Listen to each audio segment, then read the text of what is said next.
വസല്ലമ തങ്ങളുടെ ജന്മദിനം കൊണ്ട് അനുഗ്രഹീതമായ ഈ പുണ്യ സുദിനത്തിൽ രണ്ട് കാര്യങ്ങൾ മാത്രം ഞാൻ പറഞ്ഞുകൊണ്ട് എൻ്റെ വാക്കുകൾ ഞാൻ അവസാനിപ്പിക്കാം. 14 നൂറ്റാണ്ടുകൾക്ക് മുമ്പുണ്ടായിരുന്ന തമോയുഗത്തിലെ മനുഷ്യ പിശാചുകൾ നടത്തിയിരുന്ന നരഞ്ഞായാട്ടം നിർബാധം ഉത്തരാധുനികയുടെ ഉത്തുംഗ ശൃംഖല നിലകൊള്ളുന്ന പുത്തൻ സഹസ്രാബ്ദത്തിന്റെ പ്രാരംഭത്തെ തുറന്നു വന്നത് ഏറെ ലജ്ജാകരമാണ്. ഈ ചീഞ്ഞളിഞ്ഞ സാഹചര്യം മാറ്റിയെടുക്കണമെങ്കിൽ ഏതെങ്കിലും പുരാണ ഹാസ്യകഥകൾക്ക് പിന്നാലെ പോയത് കൊണ്ടാവില്ല. വിജ്ഞാന, വിശ്വാസ, സാമ്പത്തിക, സാംസ്കാരിക, രാഷ്ട്രീയ മണ്ഡലത്തിലേക്ക് വെളിച്ചം വീശിയ വിശുദ്ധ വിപ്ലവത്തിന്റെ സന്ദേശവാഹകൻ നബി മുഹമ്മദ് മുസ്തഫ സല്ലല്ലാഹു അലൈഹി വസല്ലമ തങ്ങളുടെ ജീവിതത്തിലേക്ക് മടങ്ങണം. നബി സല്ലല്ലാഹു അലൈഹി വസല്ലമ തങ്ങൾ പരിശുദ്ധ ഖുർആനിന്റെ ആധികാരിക വചനത്തിൽ നമ്മെ ഓർമ്മപ്പെടുത്തിയത് ആമിനു കമാ ആമനന്നാസ്, മഹാന്മാരായ സഹാബത്ത് വിശ്വസിച്ചതുപോലെ നിങ്ങളും വിശ്വസിക്കുക. അപ്പോൾ നിങ്ങളുടെ കർമ്മത്തിലും അനുഷ്ഠാനത്തിലും അനുധാവനത്തിലും നമുക്കുള്ള എല്ലാം ഏറ്റവും വലിയ മാതൃകകളാണ്. അതുതന്നെയായിരുന്നു മഹാന്മാരായ സഹാബത്തിന്റെയും വിശുദ്ധ ഖുർആനിന്റെയും തിരുനബി സല്ലല്ലാഹു അലൈഹി വസല്ലമ തങ്ങളുടെയും ആധികാരികമായ പ്രഖ്യാപനം. ആ സഹാബത്തിൽ പ്രമുഖനായ അബൂബക്കർ സിദ്ദീഖ് റളിയല്ലാഹു തആല അൻഹു തുടങ്ങി ചുരുക്കം ചില ആളുകൾ തുടങ്ങിയാൽ തന്നെയും എവിടെയും ഒരു അർത്ഥവിരാമം കുറിക്കാൻ സാധിക്കില്ല. അതിനാൽ പാരാവാര സമാനമായ വിഷയത്തിൽ 1-2 കണികളെ മാത്രം പറഞ്ഞുകൊണ്ട് ഈ വിഷയത്തിൽ നിന്ന് മാറാനേ എനിക്ക് കഴിയുകയുള്ളൂ.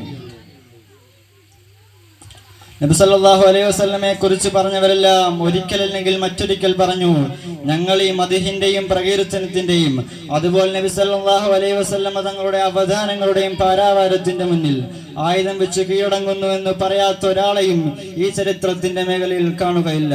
അല്ലഫൽ അലിഫൂനി ളാമ മദ്ഹി അലൽ ആലിയാൽ അല്ലഫൽ സുതൂരി ബിസ്മില്ലാഹി ബദിൽ ഖാലിയാൽ ബലാൽ മുദ്ദാഹു ഫി ഔസാഫിഹി വമാ ബല. ആയിരക്കണക്കിന് ആളുകൾ അഷ്റഫുൽ ഖൽഖ് സല്ലല്ലാഹു അലൈഹി വസല്ലമ തങ്ങളുടെ അവദാനങ്ങളെ ആലപിക്കാനും ആലോചനം നടത്തുവാനും 1000 വട്ടം ശ്രമിച്ചു നോക്കിയിട്ടുണ്ട്.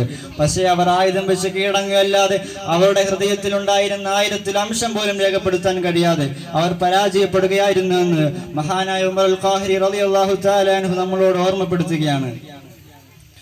അങ്ങനെ മഹാന്മാരായ സഹാബികളെല്ലാം സ്നേഹത്തിന്റെ ആ മേഖലയെ വിശദീകരിക്കുമ്പോൾ പരിശുദ്ധ ഇസ്ലാമിനെ നിരൂപണാത്മകമായി പരിചയപ്പെടുത്തിയ ഒരു ആംഗലേയ എഴുത്തുകാരൻ പറയുന്നു, The love of the Prophet has been this strongest defining. നബി സല്ലല്ലാഹു അലൈഹി വസല്ലമ തങ്ങളെ പരിശുദ്ധ ഇസ്ലാമിൽ ആളുകളെ വിശ്വാസത്തിലേക്കും പരിശുദ്ധ ഇസ്ലാമിന്റെ ആദർശ മണ്ഡലത്തിലേക്കും ആടുകളെ മാടി വിളിച്ചതിൽ പ്രബലമായി ബന്ധിപ്പിക്കുന്ന ഒരു കണിക അത് നബി സല്ലല്ലാഹു അലൈഹി വസല്ലമ തങ്ങളോടുള്ള സ്നേഹമായിരുന്നു. മഹാനായ അബൂബക്കർ സിദ്ദീഖ് റളിയല്ലാഹു തആല അൻഹു തുടങ്ങി മഹാന്മാരായ സഹാബികളെല്ലാം അവരുടെ ഹൃദയത്തിലേക്ക് വരച്ചിട്ടത് ഇസ്ലാം കാര്യത്തിന്റെ എണ്ണമോ ഈമാൻ കാര്യത്തിന്റെ വണ്ണമോ നിസ്കാരത്തിന്റെ ഫറളുകളോ ആയിരുന്നില്ല.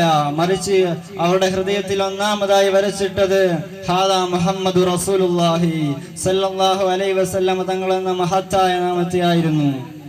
നബി സല്ലല്ലാഹു അലൈഹി വസല്ലമ തങ്ങൾ അള്ളാഹുവിന്റെ പ്രവാചകനായിരുന്നു എന്ന ആ ഹൃദയത്തിന്റെ വികാരവും അവിടെ ആലോഹനം ചെയ്യപ്പെട്ട അനിഷേധ്യമായ യാഥാർത്ഥ്യമായിരുന്നു.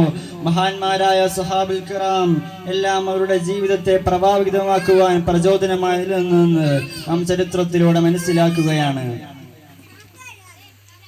അപ്പോൾ മഹാന്മാരായ സഹാബത്തുൽ കിറാം അവിടെ നബി സല്ലല്ലാഹു അലൈഹി വസല്ലമ തങ്ങളെ വിലയിരുത്തിയത് ഒരു പ്രസ്താവനത്തിന്റെ നായകനായിട്ടോ കേവലം മാതൃക നൽകുന്ന ഒരു അധ്യാപകനായിട്ടോ ആയിരുന്നില്ല. എല്ലാ മാനസികമായ തലങ്ങളിൽ നിന്നും ഉപരിയായി നിലകൊള്ളുന്ന നബി സല്ലല്ലാഹു അലൈഹി വസല്ലമ തങ്ങൾ അസാധാരണത്തിന്റെ തികവിൽ മാത്രമാണ് സഹാബത്ത് മുഴുവനും കണ്ടത്. ഒരിക്കൽ നബി സല്ലല്ലാഹു അലൈഹി വസല്ലമ തങ്ങളുടെ അടുത്തേക്ക് തൽഹത്ത് ബിൻ ബറാ റളിയല്ലാഹു തആല അൻഹു കടന്നു വരികയാണ്. എന്നിട്ട് നബി സല്ലല്ലാഹു അലൈഹി വസല്ലമയുടെ കൈ ചുംബിക്കുകയാണ്. എന്നിട്ട് അവസാനം നബി സല്ലല്ലാഹു അലൈഹി വസല്ലമയുടെ കാലും ചുംബിച്ചിട്ട് പറയുകയാണ്, മുർനി ബിമാ ഹബ്ബത യാ സയ്യിദുൽ അബ്റാർ, അല്ലയോ പ്രവാചക പ്രഭു, ഞാൻ ആവശ്യപ്പെടുകയാണ് തങ്ങൾക്ക് എന്താണ് വേണ്ടത്? നബി സല്ലല്ലാഹു അലൈഹി വസല്ലം പറഞ്ഞു, നിങ്ങളുടെ പിതാവ് ഇസ്ലാമിന്റെ വിരോധിയാണ്, ആയതിനാൽ അദ്ദേഹത്തിന്റെ തല എടുത്തു കൊണ്ടുവരാൻ നബി സല്ലല്ലാഹു അലൈഹി വസല്ലം തങ്ങൾ തൽഹത്ത് ബിൻ ബറാ റളിയല്ലാഹു തആല അൻഹുവോട് പറയുകയാണ്. അങ്ങനെ തൽഹത്ത് ബിൻ ബറാ റളിയല്ലാഹു തആല അൻഹു ഉറയിലിരുന്ന വാളുമൂരി പിതാവിന്റെ സവിധത്തിലേക്ക് പോവുകയാണ്. അങ്ങനെ നബി സല്ലല്ലാഹു അലൈഹി വസല്ലം തങ്ങൾ തിരിച്ചു വിളിച്ചിട്ട് പറഞ്ഞു, ആ ശിരസ് എനിക്ക് വേണ്ട, നിന്റെ മഹബ്ബത്തിനെ അളക്കാനാണ് ഞാൻ നിന്നെ പരീക്ഷിച്ചതെന്ന് പറഞ്ഞുകൊണ്ട് മഹാനായ തൽഹത്ത് ബിൻ റളിയല്ലാഹു തആല അൻഹുയെ തിരിച്ചു വിളിക്കുകയാണ്. ഇതിൽ നിന്നും നാം പാഠം ഉൾക്കേണ്ടതുണ്ട് സഹോദരങ്ങളെ. നാം സഹാബത്ത് സ്നേഹിച്ചതുപോലെ സ്നേഹിക്കാൻ അല്ലാഹു തആല നമ്മെ തൗഫീഖ് ചെയ്യുമാറാകട്ടെ എന്ന് മാത്രം പറഞ്ഞുകൊണ്ട് എൻ്റെ വാക്കുകൾക്ക് ഞാൻ ഉപസംഹാരം കുറിക്കുകയാണ്. വാഖിറു ദഅ്വാനാ അൽഹംദുലില്ലാഹി റബ്ബിൽ ആലമീൻ. അസ്സലാമു അലൈക്കും വറഹ്മത്തുള്ളാഹി തആല വബറകാതുഹു.